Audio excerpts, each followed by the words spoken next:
कल आपने तुरई की फसल पढ़ रहे थे, उसमें से हमने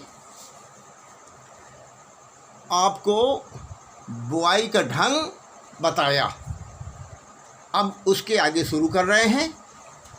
सिंचाई व निकाई गुड़ाई। पानी की आवश्यकता मौसम और भूमि को किस पर निर्भर करती है? बरसात में प्रायः सिंचाई की आवश्यकता नहीं पड़ती।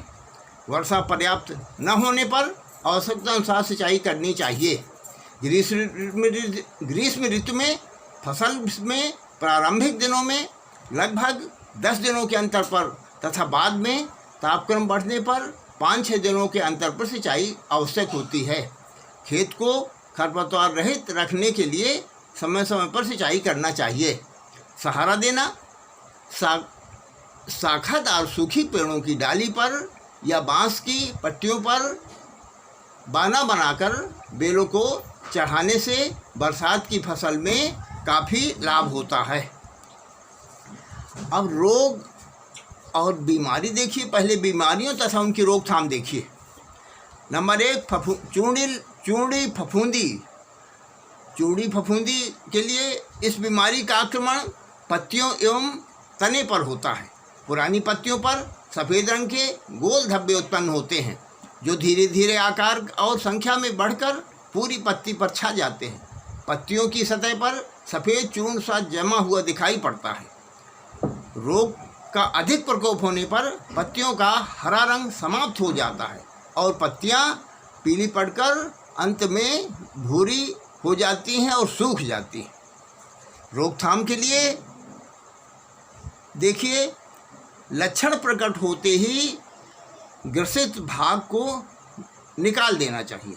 कैरोथीन 0.06% के घोल को 3 सप्ताह के अंतर पर 3 बार छिड़काव करना चाहिए।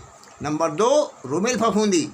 यह फफूंदी केवल पत्तियों पर आक्रमण करती है और उन क्षेत्रों में जहां वर्षा अधिक होती है तथा वायुमंडल आर्द्र रहता है, इसका अधिक प्रकोप होता है।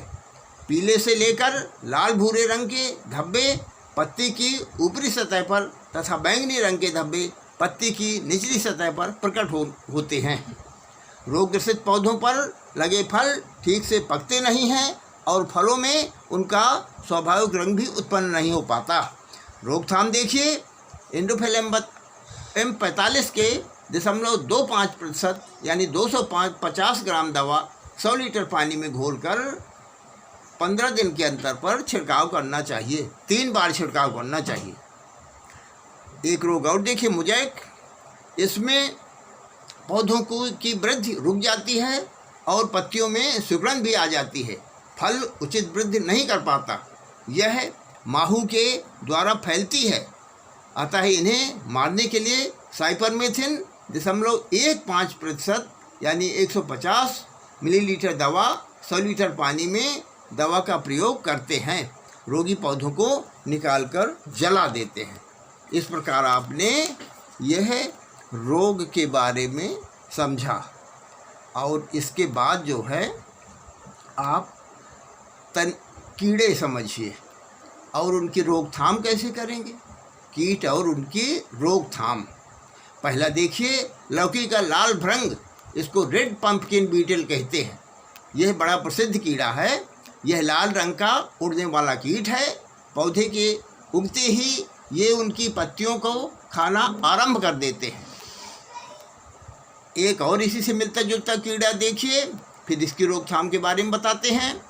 वो कीड़ा है इपीलेक्ना कीट। इस कीट के ऊपर काले रंग के गोल धब्बे होते हैं। इनके बच्चे तथा वयस्क दोनों ही पत्तियों को खाते हैं। इन दोनों की रोकथाम एक जैसी है। ध्यान से सुनिए। पौधों पर मेलाथियान 5% धूल 30 से 35 किलोग्राम प्रति हेक्टेयर की दर से बुरकाव करना चाहिए या 50% घुलनशील धूल को 0.2% घोल यानी 200 ग्राम दवा 100 लीटर पानी में घोल बनाकर छिड़काव करना चाहिए। साइपरमेथ्रिन के 0.15% के घोल का छिड़काव भी लाभदायक होता है। अब उसके बाद एक कीड़ा और देखिए, जो प्रसिद्ध कीड़ा है माहू। इसकी रोकथाम काफ़ी हद तक कीटनाशक दवाओं से की जाती है।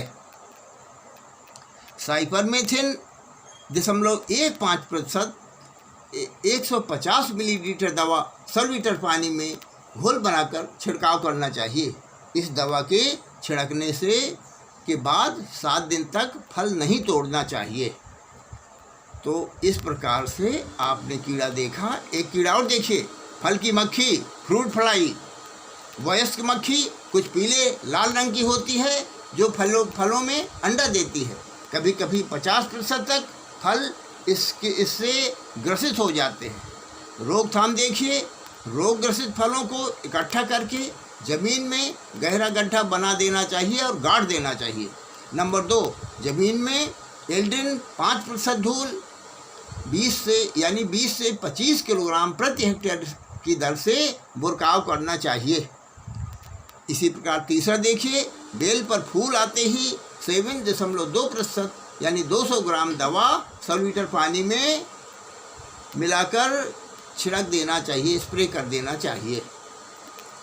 तो ये इसकी दवा है। एक और देखिए, यीस्ट प्रोटीन 500 ग्राम, मेलाथियान 50%, घुलनशीन पाउडर 50 ग्राम, 500 ग्राम तथा पानी 13.5 लीटर का मिश्रण बनाकर टाट के टुकड़ों पर लगाकर खेत में जगह जगह रख देना चाहिए।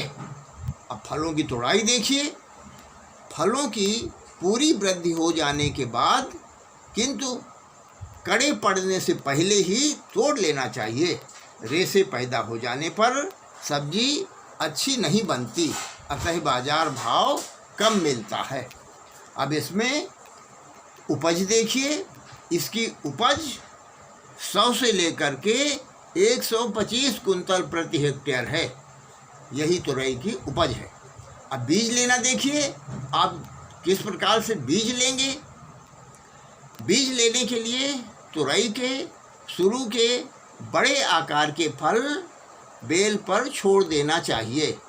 इन फलों को पूर्ण रूपेण पक जाने पर उन्हें तोड़ लिया जाता है और किसी हवादार स्थान में सूखने के लिए छोड़ दिया जाता है।